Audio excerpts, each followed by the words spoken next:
नमस्कार दोस्तों, स्वागत करता हूं आप सभी का द लॉजिकल स्पीकर पे।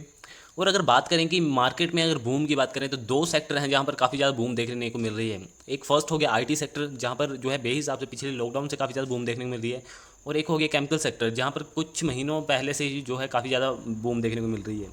दोनों ही सेक्टर की बात करें, अगर फर्स्ट आईटी सेक्टर की बात करें तो उसमें हमें इंडिया में काफ़ी ज़्यादा बढ़िया शेयर मिल जाएंगे, जैसे कि टीसीएस, इन्फोसिस, विप्रो, टेक महिंद्रा। तो ऐसे ऐसे करके बहुत अच्छे शेयर जो हैं यहाँ पर मार्केट में हैं। ठीक है, पर इन शेयर की अगर वैल्यू देखी जाए तो वो काफ़ी ज़्यादा बड़ी भी है। ठीक है, अगर टीसीएस की बात की जाए तो 3,000 से ऊपर का शेयर है। टेक महिंद्रा की बात की जाए तो 1,000 रुपये के आसपास शेयर है। इन्फोसिस का भी 1,000 रुपये, 1,200-1,300 रुपये का शेयर है। फिर भी अगर हमारे मार्केट में बात की जाए तो आईटी और केमिकल सेक्टर में इतनी बूम होने के बावजूद भी कुछ लोग जो हैं जो कि फंस जाते हैं केमिकल सेक्टर के किसी ऐसे शेयर में या आईटी सेक्टर के किसी ऐसे शेयर में जहाँ पर उनके जो है मनी बॉन्ड हो जाती है। ठीक है, मनी बाउंड होने का मतलब कि उनकी पैसा फंस जाता है। ठीक है, वहाँ से निकाल नहीं सकते, क्योंकि जिस टाइम पर लिया था उस टाइम पर शेयर में बूम होता है, और जिस टाइम पर जब निकालने जाते हैं शेयर ऑलरेडी गिर चुका होता है या मार्केट में उसका कोई खरीदार नहीं होता है। तो आज उसी में से जो है दो तीन शेयरों की हम बात करेंगे कि किन शेयर को जो है नहीं लेना चाहिए। तो फर्स्ट ऑफ ऑल उन शेयर की एक खास बात है कि वो सभी पेनी स्टॉक हैं। ठीक है, तो पेनी स्टॉक की डेफिनेशन आपको सभी को पता होगी कि वो स्टॉक जिनकी वैल्यू 5 रुपये 6 रुपये रद्दी के भाव मिलने वाले स्टॉक, इनको हम पेनी स्टॉक कहते हैं। ठीक है, मार्केट में इनको कोई नहीं पूछता। ठीक है, पर इनको कोई नहीं पूछता है बिगनर, जिन्होंने नई नई स्टार्टिंग करियर किया होता है अपना स्टॉक मार्केट में। उन्हें हमेशा जो है 5-6 रुपये, 10 रुपये, 15 रुपये ऐसे स्टॉक पसंद आते हैं जो कि जिनकी वैल्यू मार्केट में बहुत कम होती है, और वो उन स्टॉक को देखो ज़्यादा खुश होते हैं, क्योंकि उनको लगता है कि इन स्टॉक में अगर वो पैसा लगा देंगे तो वो ज़्यादा स्टॉक खरीद सकते हैं, और इन फ्यूचर जो है वो स्टॉक जो है 1,000-2,000 रुपये का चल गया तो वो करोड़पति बन जाएंगे। पर एक बात जो है उनको सोचने वाली ये भी होनी चाहिए कि अगर वो स्टॉक चलने वाले होते तो ऑलरेडी वो मार्केट में उनका प्राइस काफ़ी ज़्यादा हाई हो चुका होता। ठीक है, मार्केट आज से 40 साल 50 साल पहले से चल रही हुई है, पर आज तक जो है उन शेयरों का वैल्यू देखा जाए तो 10 रुपये 15 रुपये के आसपास ही जो है हमें देखने को मिल रहा है। उनमें से काफ़ी ज़्यादा शेयर हैं जो कि हमें फ्यूचर में अच्छी ग्रोथ देखने को मिल सकती है उनमें से। पर कुछ शेयर ऐसे हैं जिनके जो है फंडामेंटल अगर देखे जाए तो वो सारी खराब है, फाइनेंशियल देखे जाए तो वो सारी खराब है। अगर कंपनी के नाम में अगर आप सुनोगे तो वो आपको पहली बार ही लगेगी कि इस ऐसी नाम की कंपनी भी एग्जिस्ट करती हैं या नहीं। ठीक है, तो यहाँ पर काफ़ी ज़्यादा क्वेश्चंस खड़े होते हैं कि क्या क्या हमें इन कंपनियों में इन्वेस्ट करना चाहिए या नहीं करना चाहिए। तो फर्स्ट ऑफ ऑल इस वीडियो में मैं जो भी कंपनी आपको बताऊंगा उन सारों का बेड़ा पार लग चुका है। मतलब कि उनका अगर फाइनेंशियल देखोगे तो, और अगर चार्ट पैटर्न देखोगे तो मैक्सिमम चार्ट पैटर्न एकदम डाउन है और रेड में देखने को मिल रहा है। ठीक है, तो वीडियो स्टार्ट करने से पहले जरूर कहना चाहूँगा, अभी तक आपने इस चैनल को सब्सक्राइब नहीं किया तो जरूर सब्सक्राइब कर लें, साथ में बेल आइकन को प्रेस कर लें ताकि आने वाली वीडियोज़ की नोटिफिकेशन आपको मिलती रहे। चलिए स्टार्ट करते हैं इस वीडियो को और चलते हैं हमारे फर्स्ट शेयर की तरफ। तो यहाँ पर आगे हम अपने फर्स्ट शेयर की तरफ, जो कि आपको बिल्कुल नहीं लेना है। ठीक है, तो अभी मार्केट प्राइस करंट अगर देखोगे तो 7 रुपये 95 पैसे का जो है मार्केट प्राइस हमें देखने को मिल रहा है। कोई भी चार्ट पैटर्न इसका अवेलेबल नहीं है। चलो यहाँ पर 5 दिन का हम चार्ट पैटर्न ओपन करते हैं, तो 5 दिन में भी कोई यहाँ पर ट्रांजेक्शन नहीं हुई है, कोई यहाँ पर ट्रेडिंग नहीं हुई है। चलो 1 महीने का चार्ट पैटर्न चेक करते हैं, तो यहाँ पर 1 महीने में हमें टोटली लगता है एक बार ये शेयर नीचे गया और एक बार ऊपर चला है, वो भी अपर सर्किट में।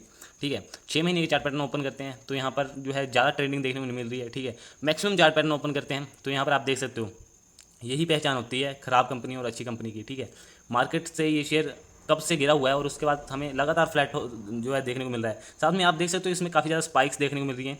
ये इसी बात का प्रमाण है कि कभी ये शेयर में एकदम से उछालाता है, कभी एकदम से गिरावट, फिर एकदम से उछालेगा, फिर एकदम से गिरावट। और काफ़ी ज़्यादा लोग सोचते हैं कि इस उछाल और गिरावट में वो पैसा बना लेंगे, पर ऐसा नहीं होता। जो भी ऑपरेटर इस शेयर को ऑपरेट कर रहा होता है वो हमेशा पैसा वही बनाता है और आपका हमेशा लॉस होगा। अगर आपने नई नई स्टॉक मार्केटिंग अगर स्टार्ट की है, स्टॉक मार्केट में इन्वेस्ट करना स्टार्ट किया है, तो आप इन शेयरों की तरफ काफ़ी ज़्यादा पहले जो है खींचे चले जाओगे। ठीक है, क्योंकि आपको इनके एक तो शेयर के प्राइस काफ़ी ज़्यादा अच्छे लुभावने लगेंगे। साथ में आपके जो कई बार होता है कि इस शेयर में सुबह ही अपर सर्किट लग जाता है। ठीक है, लगातार 2-3 दिन तक अपर सर्किट लगता जाएगा। ठीक है, तो काफ़ी ज़्यादा बिगनर सोचेंगे कि इसमें अपर सर्किट लग रहा है, इसमें तो मैं 1 महीने में करोड़पति बन जाऊँगा, पर ऐसा नहीं होता है। ठीक है, शेयर मार्केट में 1 महीने में करोड़पति कोई भी नहीं बना। वॉरेन बफेट का जी का भी कहना यही है कि उन्होंने अपने 70-80 साल के करियर में उन्होंने इतना अगर पैसा देखा तो वो उन्होंने देखा कंपाउंडिंग से, वो भी अच्छी कंपनियों में इन्वेस्ट करके। उनका कोई भी स्टॉक जो है पैनी स्टॉक नहीं है। ठीक है, अगर उनको पोर्टफोलियो को देखें तो वहाँ पर 70 से 80 स्टॉक हमें देखने को मिलेंगे, उनमें से कोई भी पैनी स्टॉक नहीं है। उनमें से सारी बड़ी बड़ी कंपनी, अगर एक दो कंपनियों के नाम लूँ जैसे कि Coca Cola, Apple, bank of America, तो ऐसे ऐसे कंपनियों के जो है उनके पास शेयर हैं। साथ में उनको एक और कोट है कि वो हमेशा उन्हीं कंपनियों में इन्वेस्ट करते हैं जिन कंपनी के बिजनेस को वो समझते हैं और जिन कंपनी का नाम उनको पता है और जिसके बिजनेस को वो पिछले 5 साल से 10 साल से या पिछले कई सालों से देख रहे हैं।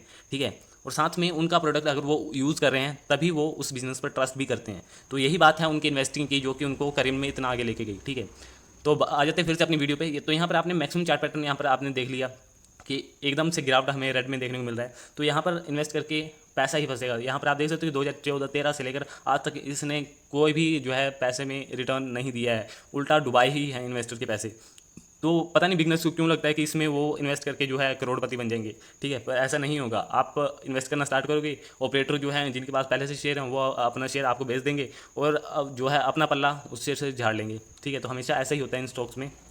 साथ में अगर बात की जाए तो इस कंपनी ने अभी कुछ दिनों पहले रिजल्ट भी अनाउंस किया था, जिसमें इनको लॉस हुआ था कितने करोड़ का, 2.5 करोड़ का लॉस हुआ था। अब बोलो ये 2.5 करोड़ एक तो मामूली सा लॉस है, तो भाई अगर इस कंपनी का टोटल रेवेन्यू देखा जाए तो टोटल रेवेन्यू ही इसका 2.5 करोड़ से भी जो था कम था, करीब 2.4 करोड़ के आसपास था इसका टोटल रेवेन्यू। और अगर लॉस की बात की जाए तो लॉस उसके रेवेन्यू से भी ज़्यादा है, मतलब कि 2.5 करोड़ का, ठीक है।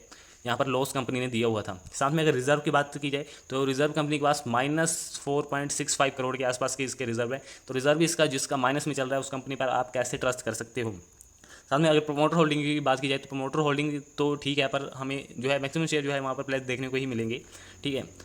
तो सबसे बड़ी बात है कि ये एक आईटी कंपनी का स्टॉक है, ठीक है, आईटी कंपनी, जो कि अगर पिछले लॉकडाउन में अगर देखा जाए तो पिछले लॉकडाउन से लेकर अभी तक जो है आईटी की कंपनी के शेयर में काफ़ी ज़्यादा इजाफा देखा गया है, उनके बिजनेस में काफ़ी ज़्यादा इजाफा देखा गया है। पर ये आईटी का ऐसा शेयर है जिसने उल्टा नेगेटिव रिटर्न दिया है, ठीक है। तो ऐसे आईटी के शेयर में जो है अगर आप ढूंढते हो तो आपको ये शेयर मिल जाएगा, पर आपको अगर इसकी वैल्यू लुभावनी लगती है और आप इसमें शेयर में फंस जाते हो तो ऑलरेडी आपका पैसा वहाँ पर ब्लॉक हो जाएगा, बर्बाद हो जाएगा। तो यहाँ पर आप देख सकते हो कि पिछले 5 दिन में यहाँ इस पर कोई ट्रेडिंग नहीं हुई है, ठीक है।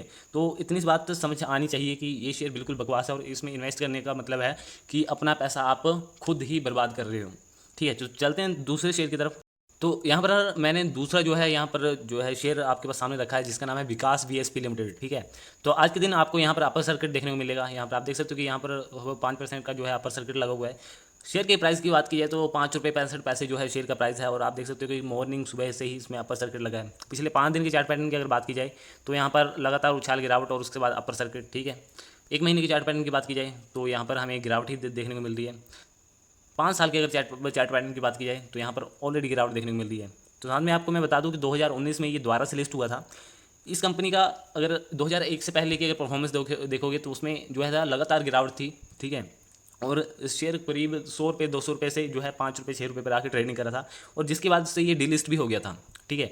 तो डीलिस्ट होने के बाद कंपनी ने अपना 19 साल बाद दोबारा से लिस्ट करवाया, पर दोबारा से उसकी वही हालत हुई है कि ये शेयर फिर से पिटा हुआ है। और आप देख सकते हो कि अगर 2019 से ही बात करें तो यह एक 13-14 रुपये के आसपास शेयर था, जो कि अभी 5 रुपये 65 पैसे पर देखने को मिल रहा है। आप 2 साल बाद भी ये शेयर जो है कोई रिटर्न नहीं दे पाया अपने इन्वेस्टर्स को, ठीक है। तो ये सब होती है देखने की बात। साथ में अगर कंपनी के प्रमोटर होल्डिंग की बात करें तो कंपनी के प्रमोटर होल्डिंग में करीब 80% हम शेयर देखेंगे वो प्लेस्ड हैं। यहाँ पर आप देख सकते हो कि जो विकास शेयर है उसमें अगर प्रमोटर होल्डिंग की बात की जाए तो वहाँ पर 14.5% की जो है प्रमोटर होल्डिंग देखने को मिल रही है, पर यहाँ पर 57% के आसपास जो है प्लेजिंग भी देखने को मिल रही है। तो मतलब कि ऑलमोस्ट शेयर जो कंपनी के हैं वो ऑलमोस्ट जो है प्लेस देखने को मिल रहे हैं। अगर एफआईआई का डाटा चेक किया जाए तो एफआईआई ने कोई इसमें इन्वेस्टमेंट नहीं किया है। डीआईआई का डाटा देखा जाए तो डीआईआई का 0.42% का जो है इन्वेस्टमेंट हमें देखने को मिल रही है। पब्लिक इन्वेस्टमेंट की अगर बात की जाए तो यहाँ पर आप देख सकते हो यहाँ पर ऑलमोस्ट जो है 50 से 85% जो है यहाँ पर पब्लिक ही भरी हुई है, ठीक है। तो ऑलमोस्ट यहाँ पर प्रमोटर देखा जाए तो 14% के आसपास हैं, बाकी सारी पब्लिक भरी हुई है और 0.4% के आसपास जो है हमें जो है डीआई का डाटा देखने को मिल रहा है। तो कंपनी के रेवेन्यू की बात की जाए तो यहाँ पर कंपनी का रेवेन्यू देख सकते हो कि दिसंबर 2019 में कंपनी का रेवेन्यू 206 करोड़ का था, मार्च में ये घट के 151 करोड़, फिर 138 करोड़, फिर 73 करोड़ और दिसंबर 2020 मतलब Q3 में ये 0 करोड़ हो चुका है, ठीक है। तो कंपनी का बिजनेस जिस हिसाब से डूबा है, शेयर प्राइस भी उसी हिसाब से डूबा है, फिर भी आज जो है अपर सर्किट देखने को मिल रहा है इस शेयर में। तो ये काफ़ी अजीब सी बात लगती है देखने में कि जिस शेयर का कोई नामो निशान नहीं है उस शेयर का भी अपर सर्किट में चल रहा है। तो यहाँ पर सीधी सी बात समझनी चाहिए कि यहाँ पर ऑपरेटर जो है अपना गेम खेल रहे हैं। यहाँ पर ये नाम नोट कर लेना और साथ में लिख भी लेना कि ये शेयर आपको कभी नहीं खरीदना है, क्योंकि अगर इस शेयर को आप खरीद लेते हो तो आप फंस सकते हो ऐसे जाल में जिससे निकलना मुश्किल है, क्योंकि अगर वहाँ से निकले तो आप लॉस करवा बैठोगे और उसमें अगर फंसे रहे तो अपना पैसा तो उसी में फंसाए रखोगे, ठीक है। तो ऐसी कंपनियों से बच के रहना पड़ता है, क्योंकि ऐसी कंपनी काफ़ी ज़्यादा लुभावनी लगती है, क्योंकि अगर 5.5 रुपये का शेयर है साथ में अपर सर्किट में हमें देखने को मिल रहा है तो ये तो किसी को करोड़पति बना सकता है, ऐसा जो है हमें देखने को मिलता है, ठीक है। पर ऐसे ही शेयर जो है इन्वेस्टर को डुबाते हैं। अगर हम मैक्सिमम चार्ट पैटर्न मैंने आपको बताया कि कैसे 2 साल 3 साल में उसने कोई भी रिटर्न नहीं दिया है, तो सीधी सी बात है कि शेयर ही बेकार है, ठीक है। चलते हम तीसरे शेयर की तरफ। तो आगे हम तीसरे शेयर के पर, तो यहाँ पर आप देख सकते हो कि इसका नाम है निहार इन्फो ग्लोबल और ठीक है, निहार इन्फो ग्लोबल लिमिटेड, ठीक है। तो यहाँ पर अगर इसकी प्राइसिंग देखी जाए तो 5.79 की जो है आज क्लोजिंग देखने को मिली है। ऑलमोस्ट जो हम कह सकते हैं कि ये अपर सर्किट में को हिट ही करने वाला था। 4.14% की जो है आज तेज़ी देखने को मिली। पिछले एक महीने का अगर चार्ट पैटर्न यहाँ पर देखें, काफ़ी ज़्यादा अच्छी तेज़ी देखने को मिल रही है। 4 रुपये से शेयर जो है 6 रुपये के आसपास सब जो है देखने को मिल रहा है। 6 महीने का चार्ट पैटर्न देखो तो यहाँ पर वैसे ही कि पहले चढ़ा फिर गिरा।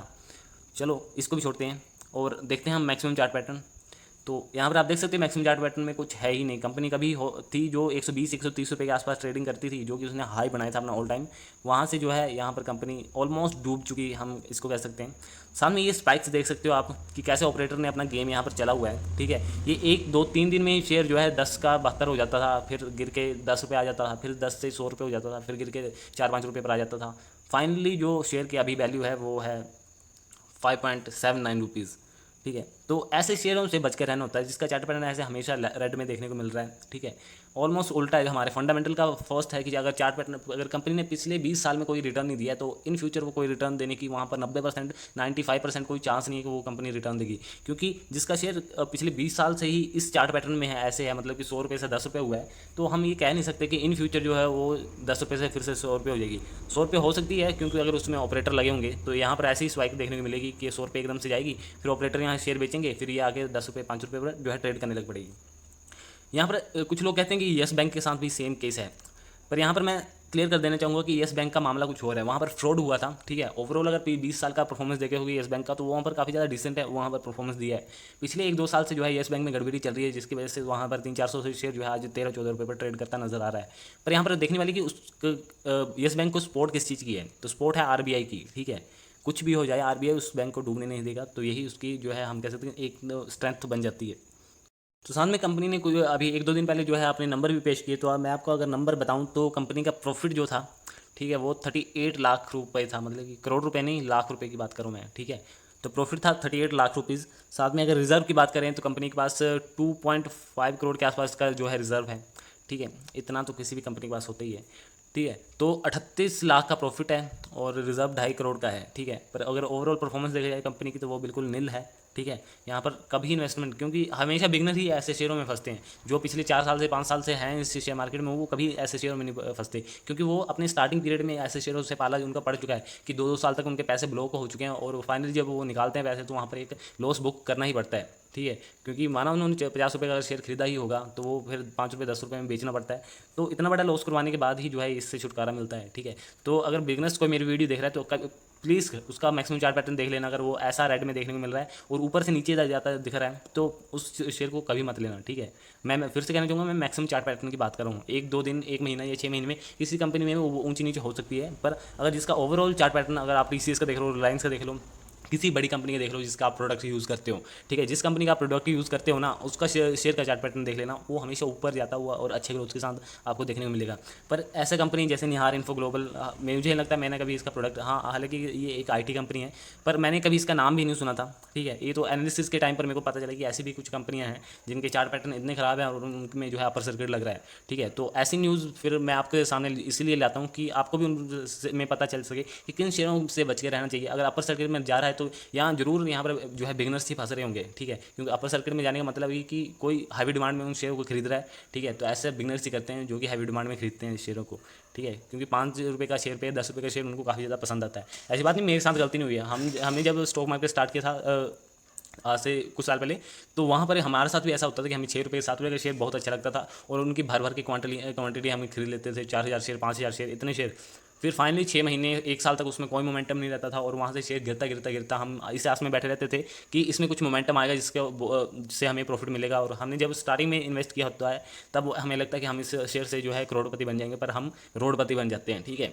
तो फाइनली हमें लॉस बुक करके ही मैं भी निकला था, ठीक है। तो इसलिए जो मेरा एक्सपीरियंस है इन शेयरों के साथ वो मैं आपके साथ साझा कर रहा हूँ, ठीक है।